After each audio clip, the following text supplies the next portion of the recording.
Nugzar, მინდა დავიწყო იმით, რომ ცოტა ხნის წინ გავიგეთ, რომ სეგი ივანიშვილის რეჟიმის დიპლომატიური სამსახურეობრივი პასპორტების უვიზოდ მიმოსვლა შვეიცარიამაც აკრძალა.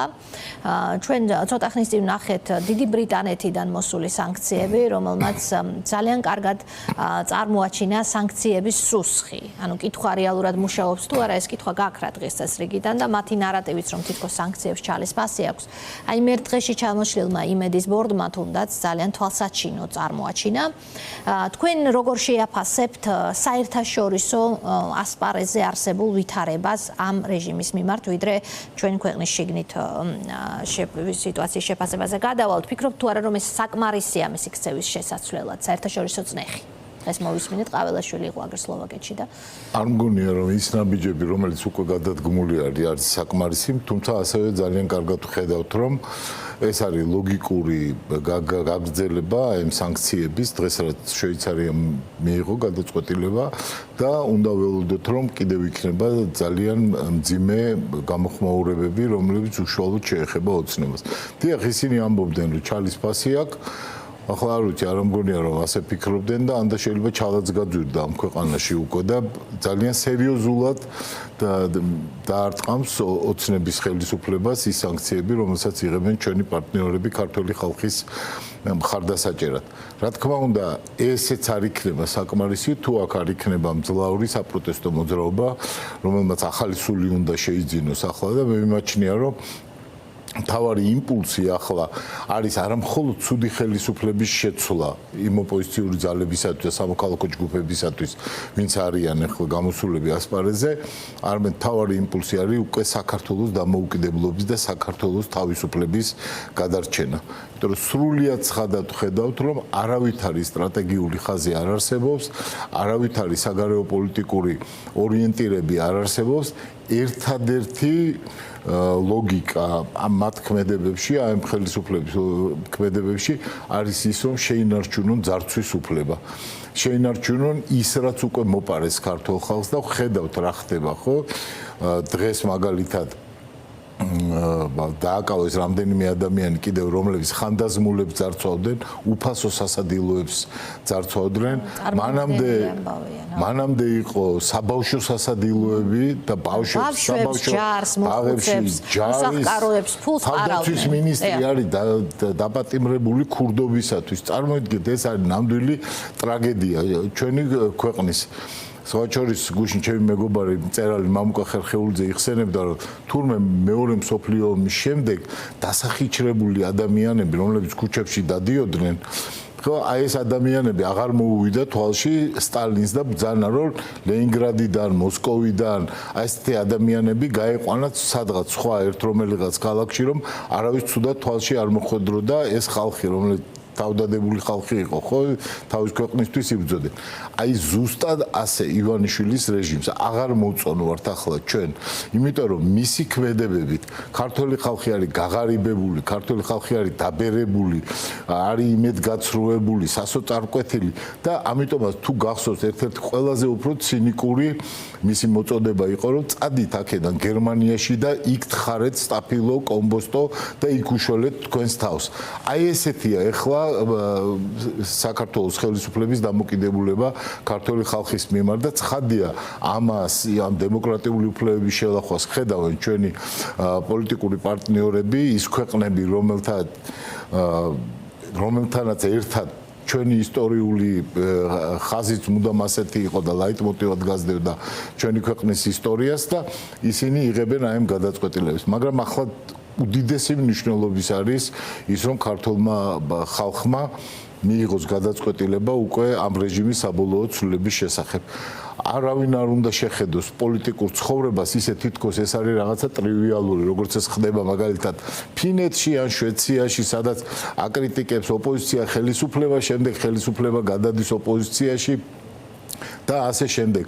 აქ არ არის ასეთი ვითარება. პოლიტიკოსები გლადიატორებად არ უნდა აღიქვას, ახლა უკვე არავინ.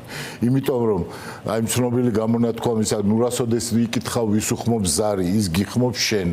აი ყველა საქართველოს მოქალაქეს უხმობს ახლა ის ზარი, რაც ქვეყანაშია და რაც დამოუკიდებლობის და თავისუფლების დაკარგვას მოასწავებს. ბევრი ამ პროცესს რაც ახლა ადარებს 90-იანი წლების საქართველოს, როცა საქართველო მოიპოვა დამოუკიდებლობა რეალურად და მაშინ სხვადასხვა პოლიტიკურმა ძალებმა მიუხედავად განსხვავებულობისა მოახერხეს ამ იდეის ირგვლივ თანამშრომლობა. რაღაცნაირად ამოცანა იგივეა თავისუფლების შენარჩუნება მართლა ამ ქვეყნისთვის და მერაბ კოსტავას სიტყვებს ბევრი იხსენებს ბოლო დღე 31 მარტის დღეს განსაკუთრებით ბევრი იხსენებდა რომ ხო დადგება დრო როცა ეს თავისუფლება გახდება დასაცავი და ამ თავისუფლებას მხოლოდ მოპოვება არა დაცვა სჭირდება. ახლა მინდა ვიკითხო ზუსტად აი ამ რაღაცნაირი კონტექსტიდან რომ დღეს პოლიტიკურმა ძალებმა მოძებნეს თუ არა საკუთარ თავში წინააღმდეგობების განსხვავებულობის იმ დოზით გადალახვის წყენების, რა ვიცი, რესურსი, რომ მათ ამ საერთო მიზნისკენ ერთად სვლა შეძლონ. ეს არ იყო მარტივი პროცესი, ბევრჯერ ეცა და ქართულმა პოლიტიკურმა სპექტრმა და არც ერთხელ გამოუვიდა ამ დრომდე. აი თქვენი შეფასება მინდა ვიკითხო პოლიტიკური ალიანსის, ოპოზიციური ალიანსის შესახებ და რამდენად გონიათ რომ მან უნდა დაიწყოს ახლა ზუსტი მოქმედება, რაც დაანონსეს რამდენიმე დღის წინ. უდაოდ მთავარი ლოგიკა ამ ალიანსის შექმნის გახლავთ სწორედ ეს ჩვენ არ ვართ ერთნაირები. ჩვენ ძალიან ბევრ საკითხში, ეკონომიკურ საკითხებში, არ ვიცი შიდა თუ საგარეო პოლიტიკის ფორმირების საკითხებში შესაძლოა გქონდეს განსხვავებული მოსაზრებები და აქ ის ადამიანური ფაქტორი, რომელიც თქვენ ახსენეთ, ასევე არის ძალიან მნიშვნელოვანი. გაგვიკრიტიკებია ერთმანეთის კონკურენტები ყოფილვართ და იცით რომ ეს პოლიტიკური კლასი არ იცვლება ასე ადვილად და იგივე ადამიანები შესაძლოა ახლა უკვე მხარდამხარ უნდა გამოვიდნენ. მაგრამ არის რაღაც მთავარი იდეალები. არსებობს რაღაც ამიტომ თქვი სწორედ რომ მთავარი იმპულსი ახლა არის ჩვენი ქვეყნის დამოუკიდებლობის და თავისუფლების გადარჩენა. როდესაც ამაზე არის საუბარი, მე ვფიქრობ რომ ძალიან ბევრი რამე უნდა უკანა პლანზე გადავიდეს. არის ეს რაღაცა ფრთიანი სიტყვა, ხო, ხშირად გვითქვამს, რომ ეხლა ყველამ ჩვენი პარტიული ინტერესები, რაღაც პარტიკულარისტული ნებები უკან უნდა დავწიოთ, ქვეყნის ყოფნა არ ყოფნის საკითხი არის, მაგრამ მე არ მახსენდება აი 30 წლის განმავლობაში, როდესაც აი ასეთ მძიმე ვითარებაში ყოფილიყო ქართული საზოგადოება, ასეთ მძიმე ვითარებაში ყოფილიყო საქართველოს მოქალაქე, ასე დაუნდობლად რომ მიდიან ყრიან ქვეყნიდან ამ ჩვენი ქვეყნის მოქალაქეებს და ყველაზე უფრო ახალგაზრდა, ყველაზე უფრო დიდი ძალის მქონე ადამიანები ტოვებენ ამ ქვეყანას, იმიტომ რომ ამ ქვეყანაში პერსპექტივა არ არის.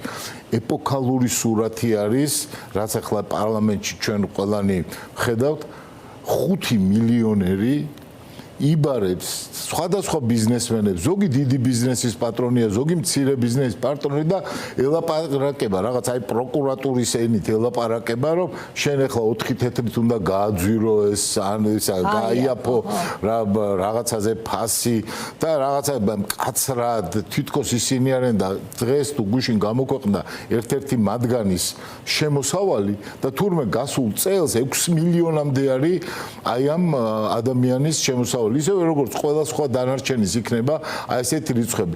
აი ეს ცინიზმი, ამ ცინიზმით არის აღბეჭდილი დღეს ახლა ეს ჩვენი ეპოქა, როდესაც ადამიანები, ვინც ხელისუფლებაში ერთხელ მოვიდა, ფიქრობენ, რომ არაფრის დიდებით აღარ უნდა დათმონ ეს ხელისუფლება.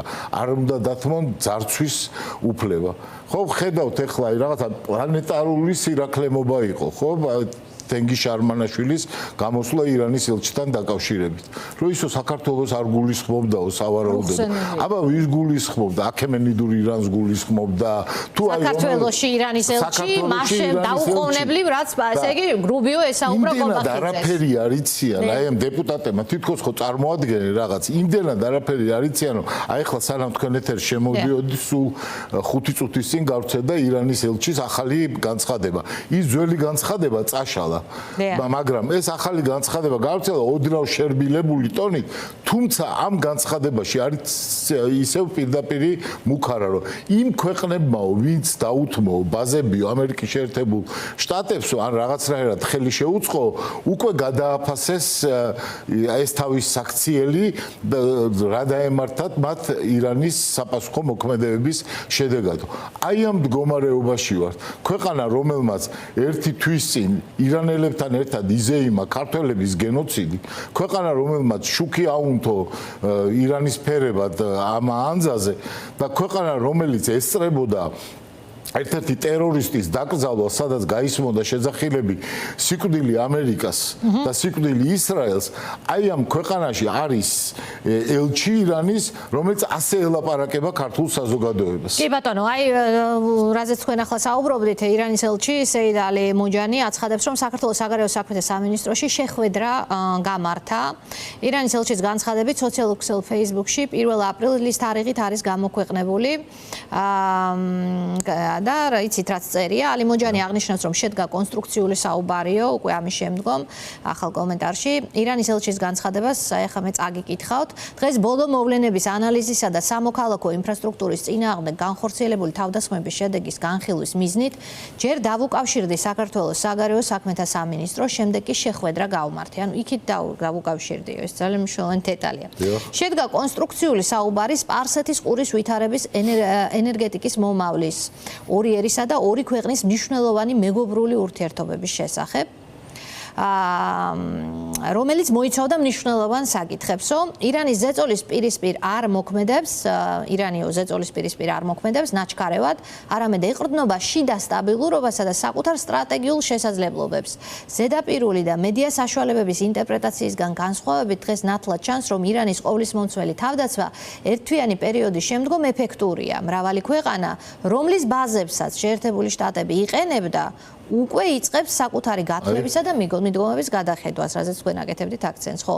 ბოლო წლების განმავლობაში გამოცდილება მაჩვენა, რომ დიდი ძალების ინტერვენციული პოლიტიკა ვერ უზრუნველყოფს მდგრად უსაფრთხოებას და ვერ იძლევა ეკონომიკური სტაბილურობის გარანტიას. რეალობა მარტივია, რეგიონული უსაფრთხოების თანამშრომლობისა და ურთიერთგაგების შედეგია და არა ძვირადღირებული საგარეო კონკურენციის გაფართოების წერს ირანის ელჩი. ანუ ფაქტობრივად, ესე იგი, იქით დაკავშირებია საგარეო საქმეთა სამინისტროს, იქით გაასაჯავრავა ეს ამბავი, იქით დაგვემუქრა ხელახლა.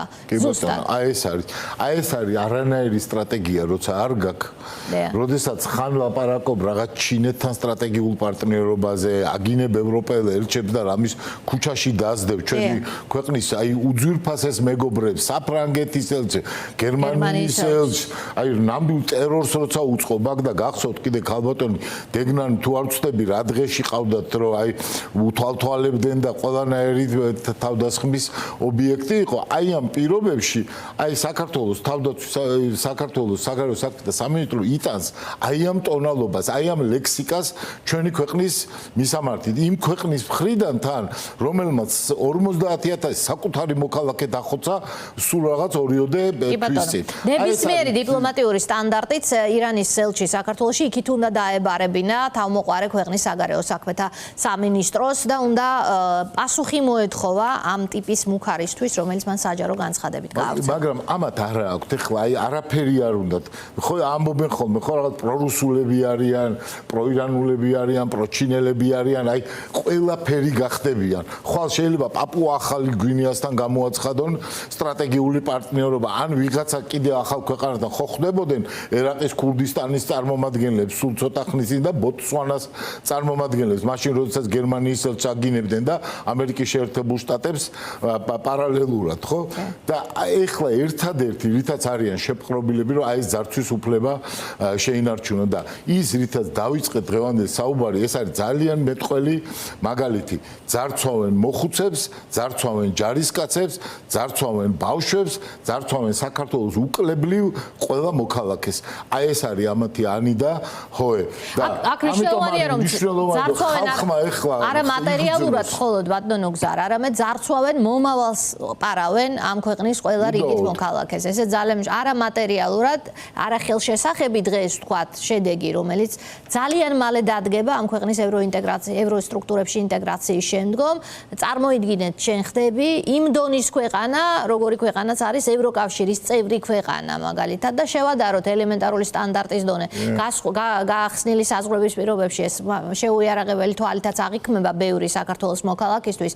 როგორია ცხოვრების სტანდარტი იქ, როგორია დაცული შენი უფლებები, ჯანდაცვის უფლება, პენსიონერის უფლება, ბავშვის უფლება. ვინ მოგზაურობს სოფლიოს თვითმფრინავით, როცა ჩავსულა როგორც აეროპორტებში, ხედავ რომ 70-80 წლის მეუღლეები დადიან, მოგზაურობენ, იტალიას ნახულობენ, საფრანგეთს ნახულობენ, ვიღაცა ისვენებს, ვიღაცა რატომ? იმიტომ რომ აი ამ ადგილმა, რასაც ჩვენ ევროპულ ცივილიზაციას ვეძახით, ევროატლანტიკურ ცივილიზაციას, შექმნა პირობები იმ ადამიანებისათვის, ვინც იშრომა იმ ქვეყნისათვის და ახლა არის უკვე მოხუცი.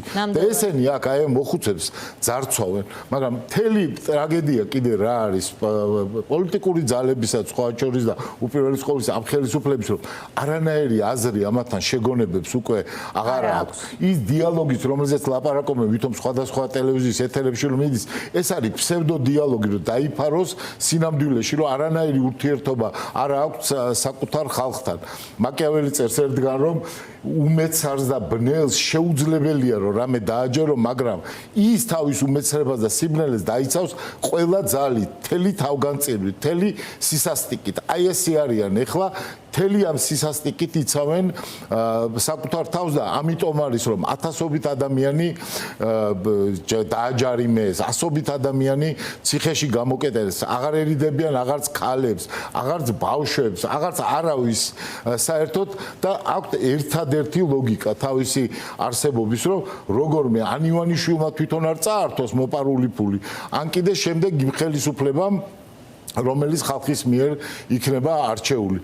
ამიტომ არის მე არ მინდა არავინ დავამუნათო, მაგრამ ეს დგება საზოგადოების ისტორიაში არის მომენტები, როდესაც რაღაცა პოლიტიკოსების მოწოდებებს უყურებს ხალხი, მაგრამ არის ასევე ის მომენტი, როდესაც ყველამ ერთად უნდა იმოქმედოს და როდესაც გარჩევა აღარ არის, შენ წერალი ხარ, გამომცემელი ხარ, პოლიტიკოსი ხარ, მუშა ხარ, თუ არ ვიცი რომელი პროფესიის ადამიანი ხარ. ეს ხალხი ჩვენ გვართმევს საქართველოს მომავალს. ეს ხალხი უარს ეუბნება ჩვენს ისტორიულ გზას, უარს ეუბნება იმ ცივილიზაციურ ღირებულებებს, რომელმაც აქამდე მოიტანა ქართველი ხალხი. ამიტომ არის ძალიან მნიშვნელოვანი თქვენი შეკითხვის პასუხად ალიანსის შექმნა იმ პოლიტიკური პარტიების, საზოგადოებრივი ჯგუფების თავმოყრა ეხლა ერთ ადგილას და ძალიან დიდი იმედი მაქვს, რადგან ალიანსის კარები ღია არის, რომ კიდევ ბევრი პოლიტიკური პარტია, კიდევ ბევრი მნიშვნელოვანი საზოგადოებრივი ჯგუფი შემოუერთდება იმ დიდ ბრძოლას, რასაც საქართველოს თავისუფლების და დემოკრატიისთვის ბრძოლა ჰქვია. 26 მაისი არის პირველი შეკრების ადგილად თარიღად გამოცხადებული ალიანსის მხრიდან. შესაძლოა ჯერ ადრეა, მაგრამ რატომ 26 მაისი და ფიქრობ თუ არა რომ რეჟიმი ეცდება სპეკულირებას ამ თემაზე ან პროვოკაციას არ ითხრა სიმბოლოები მნიშვნელოვანი არის პოლიტიკაში. 26 მაისი ისევე როგორც 9 აპრილი, 31 მარტი ეკუთვნის მთლიანად ქართულ ხალხს. არა მხოლოდ იმათ, ვინც დღეს პარლამენტის წევრები არიან ან მინისტრები არიან, არამედ ყოველი ჩვენგანი საკუთრება არის. არასდროს ქართულ ოპოზიციას არ გადაუბეჯებია ისეთი ზღვარისათვის, რასაც თქვია რომ ეძალა და ხელისუფლებაზე. ყოველთვის პირიქით იყო რომ აი ამდენ ადამიანს და შემზარავი კადრები არის. თქვენი ჟურნალისტის კადრი აი რაღაც ჩემი ცხოვრების განუყრელ ნაწილად იქცა გურამ როგავა. აი როგორ ურტყამენ ამ ადამიანს ზურგიდან მიპარვით, როცა შეიარაღებულიც თვითონ არის, უფრო ჯანმრთელის თვითონ არის, სპეციალურად გაწვრთნილის თვითონ არის და როგორ ურტყამ ჟურნალისტს. მოქალაქე დაიცვას. ამაზე ამიტომ არის გაწვრთნილი ჩვენი ფულით. ამიტომ ოპოზიცია დასწამებს რომ ვინმეზე უძალადია, ხოლო რაც შეეხება იმას რომ 26 მაისი, რომელიც არის საქართველოს დამოუკიდებლობის 1918 წლის დამოუკიდებლობის დამოუკიდებლობის დღე, ან 1991 წლის 9 აპრილი, როდესაც ჩვენმა თაობამ გამოაცხადა ჩვენი ქვეყნის დამოუკიდებლობა, ან 31 მარტი, როდესაც სრულიად საქართველო მოვიდა იმისათვის, რომ ეთქვა, რომ მე მინდა დამოუკიდებლობა და თავისუფლება. მე ვარ ერი, რომელსაც ჰქონდა წარსული, ძვირფასია ჩემთვის ეს წარსული და მე მინდა რომ ერად ვიდგე აი ამ ქვეყანას და ახლა აი ამ ერად შემდგარ ქვეყანას, რომელსაც სახელმწიფო დააფუძნა და იბრძოლა, სისხლი დაღვარა აი ამისათვის ვიღაცები მოვიდნენ, რომლებიც ბავშვებს, ხანდაზმულებს და ჯარისკაცებს უძარცვავენ.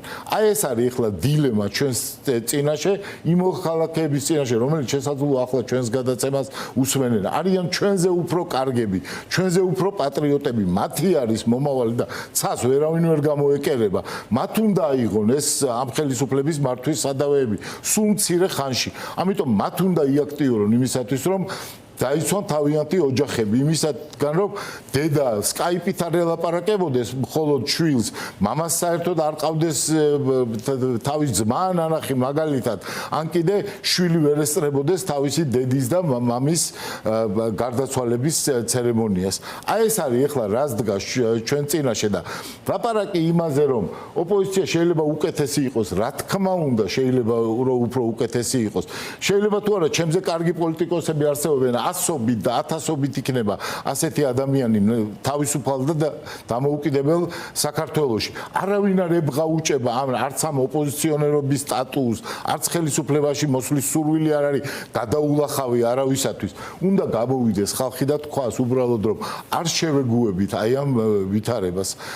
ვერ გადავცემთ ჩვენ შვილებს ქვეყანას უფრო უარეს, ვიდრე ჩვენ გადმოგცეს ჩვენმა წინაპრებმა. აი ეს არის ახლა რას დგას ჩვენ წინაშე დილემა მეთქი ვახსენე და გამახსენდა ზუსტად გამსახურდია ცნობილი დილემა კაცობრიობის წინაშე. ეს არის დილემა საქართველოს წინაშე, ქართველი კაცის წინაშე, რომელსაც უპირებენ ახლა მთლიანად მოქალაქეობის წართმევასაც, იმ ისტორიის წართმევასაც, რაც ჩვენ გქონდა და ცხადია რომ მომავალსაც. კი ბატონო და ირანის ელჩის განცხადების პარალელურად კიდევ ერთი ძალიან უსიამოვნო განცხადება იყო, თუ მიადევნეთ თვალყურით, ალბათ მიადევნებთ რუსული დაზვერვის განცხადებას გულისხმობ, რომელიც პირდაპირ ერეოდა საქართველოს პატრიარქის არჩევნებში, მომავალ არჩევნებში, როცა მსოფლიო პატრიარქზე საუბრობდა ძალიან ისე იგი კონტექსტში, რომ ის მას ყავს თავისი ფავორიტები თითქოს ამ არჩევნებში და დაასახელა კიდეც ორი მიტროპოლიტი, ორი მეუფე, რომლის ლობირებასაც ცდილობს თითქოს მსოფლიო პატრიარქი. აი ეს ძალიან ცხადი ღია ტექსტი, რომელზეც ასევე არ იყო რეაქცია საქართველოში სუსის მხრიდან. ლავროვის მოადგილის განცხადება ზუსტად ეს ამერიკული ზარის შემდეგ, რუბიოს ზარის შემდეგ იყო ლავროვის მოადგილის განცხადება, რომ რუსეთ და საქართველოს შეუძლია კონდეთ რაღაც ურთიერთობა და იქაც მუქარის ტონალობა იყო. საერთოდ მგონია რომ რუსეთის საგარეო დაზვერვის ეგრეთ წოდებული SVR-ის განცხადება არ ეხება მხოლოდ ეკლესიას. ის ეკლესიას ეხება იმდენად, რამდენადაც ეკლესია წარმოადგენს ქართული ევროპელობის მთავარ მარკერს, მთავარ განსაზღვრებს. ჩვენ თუ ევროპაში მივდივართ, ხო ისინი უყურებენ რა ქვეყანა ვარ ჩვენ, რამწამსის ქვეყანა ვარ და როცა იციან რომ მცხეთაში დგას ჯვრის მონასტერი, ასევე იციან რომ ევროპული ღირებულებები, ქრისტიანული ღირებულებები ჩვენთვის არის ძალიან მნიშვნელოვანი, ძალიან არსებითი. ამიტომ თავდასხმა ეკლესიაზე ახლა ნიშნავდა არა მხოლოდ ეკლესიაზე, არამედ მთელ ქართულ სახელმწიფოზე თავდასხმას. ესე იგი რა გამოვიდა? ვაგინებდით ევროპას და ამერიკას და ვაკებდით ურთიერთობებს ირანთან, ჩინეთთან, კიდე სხვასთან და სხვასთან. და როდესაც დადგა ეს გადამწყვეტი დრო, მართლა დილემა ჩვენი სახელმწიფოსათვის, უცებ იმ რუსეთისგანაც მუქარა გვესმის, ირანისგანაც მუქარა გვესმის, სრული ინდეპენდენტურობა არის იმ ჩინეთის მხრიდანაც და ქართულ ეკლესიას პირდაპირ ესხმიან თავს. აი აქ მოგვიყვანა ქართულმა ოცნებამ.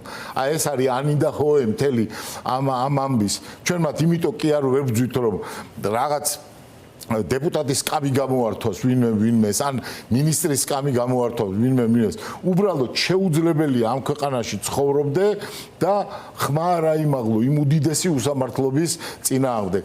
რასაც ზვიად გამსახურდი აკეთებდა, რასაც მერაბ კოსტავა აკეთებდა, რასაც დამოუკიდებლობის აქტით ჩვენ ვაკეთებდით, ხო ის ჩავთვალოთ, რომ იყო დიდი ანდერძი, ყველაზე უფრო გამორჩეული ადამიანებს, 99%-მა მისცა საქართველოს დამოუკიდებლობის ხმა, მაგრამ იგივე მერაბ კოსტავას სიტყვები, რომელიც თქვენ გაიხსენეთ, არის რაღაცა მარადიული ხმა, რომ შენ თუ გაჩერდები, შენ თუ შეწყვეტ წინააღმდეგობას, შენ თუ დაუთმობ და გაატარებ იმას, რომ მოხუცებს, ბავშვებს, ჯარისკაცებს ძარცვავენ, შენ აღარ გექნება მომავალი. აი ამ სულისკვეთებით იქნება აღბეჭდილი ეს გაზაფხული და ჩვენი ალიანსი ყველაფერს გააკეთებს იმისათვის, რომ ძალიან ბევრი ადამიანი შემოუერთდეს ამ წინააღმდეგობას.